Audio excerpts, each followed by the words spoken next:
What's going on, everybody? Welcome back to another poker vlog.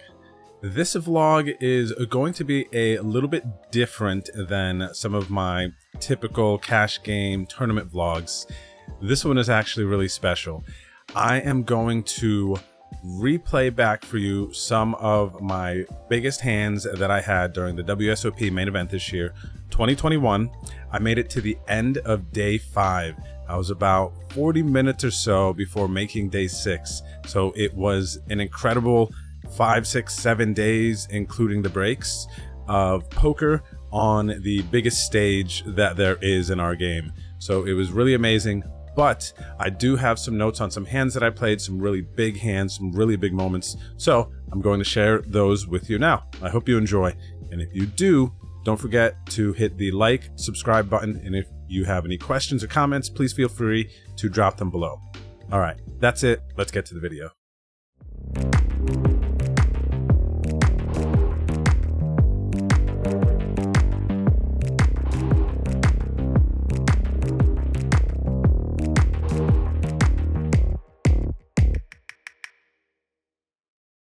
All right, so this first hand, I am in versus my friend in the small blind, Beiruzi, who has had a chip stack the entire day, been playing aggressive, playing good. And he raises the small blind at the 200, 400 level to 1400. I'm in the big blind with King 7 offsuit. I think it's a pretty easy call here. We're in position versus a good player who could have a well-organized small blind raising range here. So we defend. And then the flop comes Jack 6 for rainbow, and he continues for 1500. And with my king high here, which I do think can be good sometimes, also I have the backdoor straight draw. I am going to call at least one here, so we call the 1500, and then we go to a turn. The turn is a 5, so now we have an open-ended straight draw and king high. And Beiruzi continues for 3,800. And with my draw here, I am not going anywhere. The question is whether or not I maybe would want to raise. And given stack depth at this point, I think I'm just mostly calling here. I don't really see too much value in just raising here. And I mean, raise, jam river, maybe if we want to play really aggressive, but it's the main event. It's a freeze out, super slow structure. I feel like I don't need to take this line at this point. So I just toss in the call, and then we get to the river, and the river is another 5, and he bets 8,400, which is about 40% of my remaining stack. It felt like it was about half. I think he threw out 10K in chips, but announced like 8,400, so it looked like it was about half my stack. So I'm thinking, and it was actually like a interesting spot for me because it was like the end of the night. We had like 4 hands left in the night, I think it was, and we might have been on the second or third of those 4. And it just felt like it was a really good spot for him to continue to barrel, apply a lot of pressure on anyone in my situation, and get them to fold a lot of hands here with the triple. And I love leveling myself at the end of any day or close to the money, anything that, you know, good players are always just being aggressive. I've done it multiple times. There's WSOP. It's kind of stupid, but anyway, I tank. I think. I tell the table, is like, yo, I'm really need to think about this, because I think at this point on the river, a lot of the ace highs that might have bet flop and turn are checking the river, and a lot of the ace highs probably checking turn as well. So when he raises and just triples off here, and I believe he could have put me all in, but he didn't, you know, so it felt like it was just a very polarized spot. He's either got nothing, you know, he picked up a gut shot on the turn, continues to fire, which makes sense, and then has to blast his way out of it. And I blocked the nuts with the 7 in my hand, and I have king high. So if he thinks maybe I have some ace high, he's got to fire some weak king highs, which could be beating me, you know, unless he's got like king 3. So yeah, I just basically think for a while, and then I end up tossing in the call my hero, and he has ace jack, and it's just a super clean run out for him, easy to barrel, get value. So I leveled myself here, but I remember thinking, I was like, it's the main event. I know he's capable. I'm going to call off here and not be afraid of making a bad call because it's going to wither my stack. And then actually, the hand after this, the very last hand of the night, Beiruzi raises again, and I have pocket fours, and I have like 10,000 in chips, and I just jam all in. He thinks, and he's like, all right, bro, you know what I mean? I'm going to fold. And he shows ace eight. And I don't remember if I showed him the fours. I think I did show him the fours. But then that got us up to 13,000 in chips, which is what we bagged for day 2 of the main event. It was a small stack. I was a little sad about it. Putting out the tweet about bagging only 13K from a 60K starting was not exciting, but it was the truth. So that's how we ended up just bringing 13K into day 2 of the main event. Alrighty, so this hand comes to you from day 2, early-ish in the day. Now, like I said in the last hand, I brought 13,000 chips going into day 2 of the main, and the blind started at 4,800. Okay, so I am playing very patient, trying to find a good spot to get my chips all in the middle. And I actually had aces twice early in this day and ended up jamming over a raise and nobody called. So I was slowly picking up some pots, and then this hand happens. I have ace jack offsuit in the small blind, and in the cutoff, an older gentleman raises to about 3x the blinds. And he had some different sizings that he was using, some min raising, some 3x, some 5x with jacks probably. So when he 3x, I wasn't really sure. I don't know if I had enough fold equity at this point. We were at the 1K level during this hand. So 500, 1K, 1K. I was in the small blind, and I had about 22, 23K in chips. All right, it was 23K. And I just called the 3X open, and the big blind folds. So the flop comes Jack 4, 5 with 2 diamonds. Flop top pair, that's great.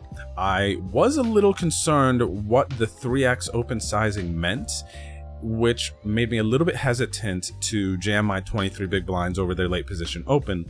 Whereas if it was somebody who I knew was a good aggressive player, was using normal sizings and probably pretty balanced, I may have just jammed the ace jack. But in this instance, I decided to call, and luckily we flop top pair. We check to the late position player, and he bets 15,000 chips into the pot. Yeah, it was like a weird overbet where he was like betting most of my stack, saying I'm ready to get it all in. So I'm like, all right, we're getting it all in here. So I toss in my remaining 20K. It's like 5K more. He actually thinks, I'm like, bro, what are you doing, man? And he calls, and he flips over a king 9 of diamonds. So this is just a massive, massive moment. And I am sweating the run out and just praying, obviously. And the run out comes 2 of hearts, 7 of spades. So we fade the flush draw. We get a huge double up, and for the first time we are up and comfortable around 40 plus bigs, and I'm feeling great after starting the day with 13K. We have like 48,000 at this point. So this was a huge hand. This was a turning point, because then this now allowed for us to make some plays, see some flops, 3-bet fold if we wanted to. So this ace jack hand was just massive on day 2. All right, so we pick up again here on day 2. This is not too long after the ace jack hand and us having a comfortable amount of chips now at the 501K level. We are still at the 501K level, and we look down at ace king offsuit on the button.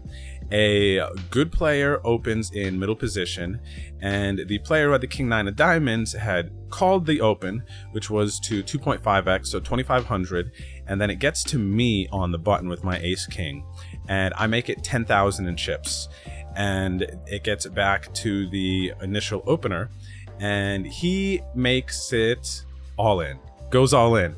All right, guy behind folds, it gets back to me, and I'm like, okay, here we go. We got about 45,000 chips at the start of the hand. Probably lost, some sort of raise fold prior. So we started this hand with 45,000 in chips, and then we 3-bet to 10,000.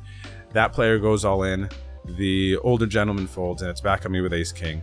I'm not raising here to fold, so we're all in. Day 2, and they have pocket queens.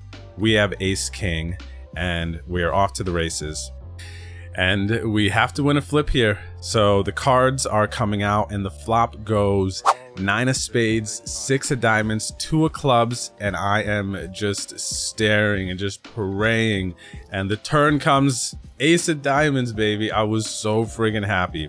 And then the river comes clean, 7 of clubs, and we win a huge pot here. So now at the 1K level, we're up over 90,000 in chips, and just like feeling amazing, especially after coming into day 2 with 13,000 chips. So this was just massive. So happy at this point.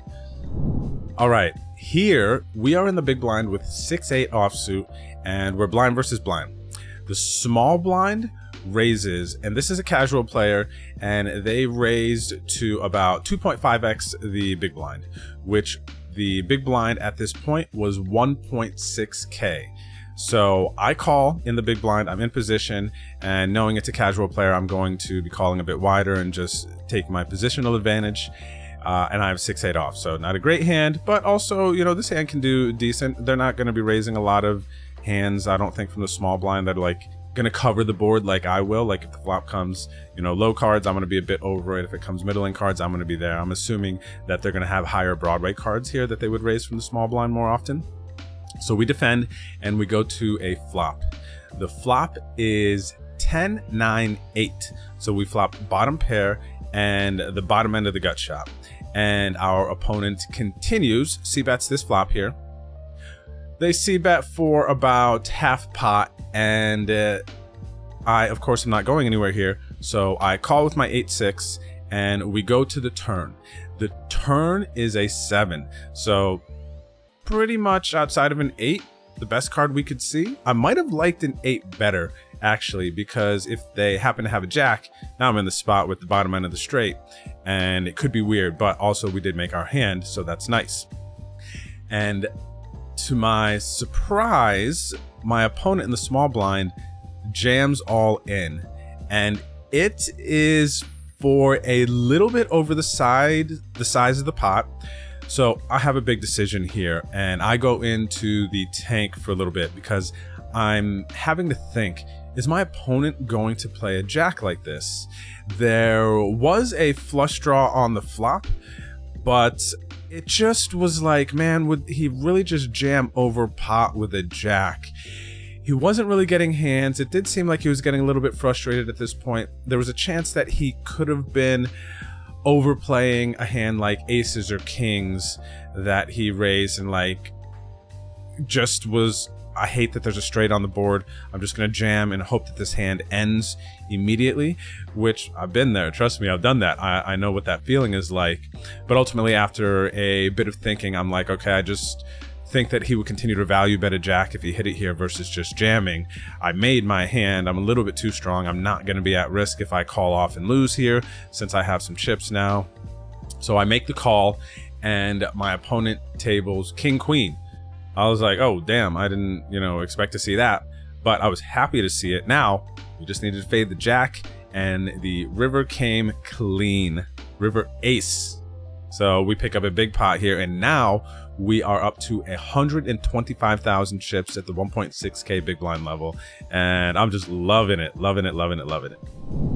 All right, here's another one. This one's kind of quick and easy, but it was a really big moment in the main event for me on day 2 because I just went on a super sick spin.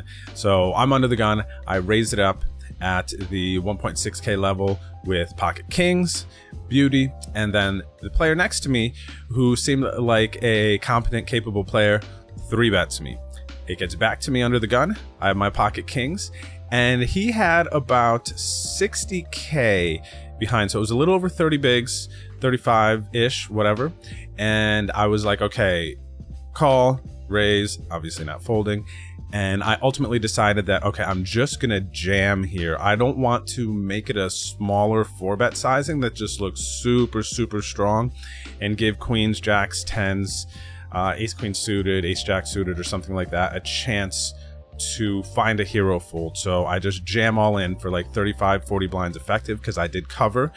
And my opponent goes, let me think a second. It is the main event. I was like, okay, you know, nobody's gonna like say anything here. And he actually didn't then take too long and think. And he calls. He has queens. We catch a super clean run out, and we win a massive, massive pot. At this point now, we're up over 200,000, over 100 big blinds in the main event on day 2 after coming in with like 15 blinds or 14 blinds, whatever it was. So this was a huge hand, and I just want to drop this in here for you to see. Alrighty, so we pick up on day 3 here. It is relatively early in the day. There is an early position open, and we look down at pocket aces. This is great. Obviously, you know that we're going to be 3-betting here, so we 3-bet the early position raiser.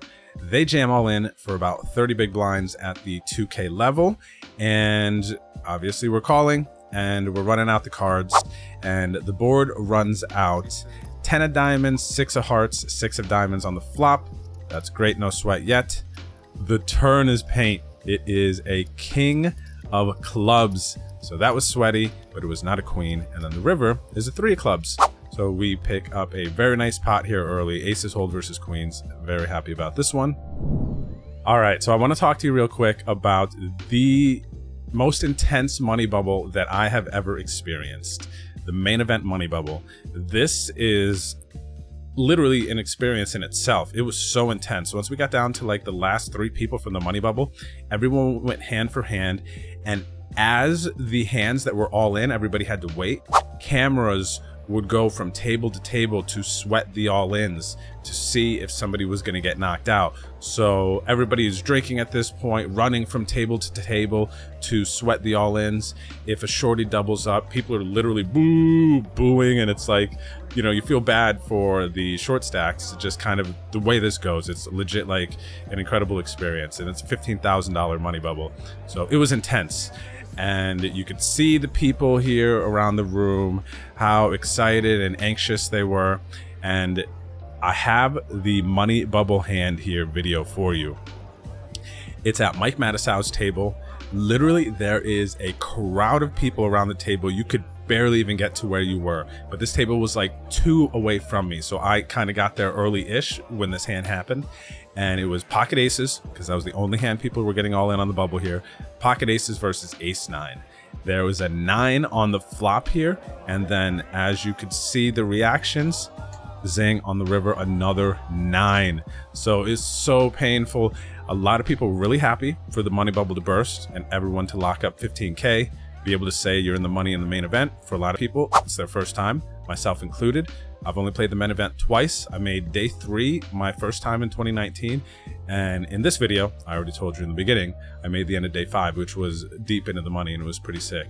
Oh, one thing I forgot to tell you, for those of you who don't know, which I didn't really know either, is whoever the exact money bubble is in the main event, they get a buy-in to next year's main event. So I thought that was pretty cool. It does lessen the pain a little bit, but you know, 15K I think is nicer because you can still buy in and have an extra 5K for next year. But yes, so back to my main event hands here now.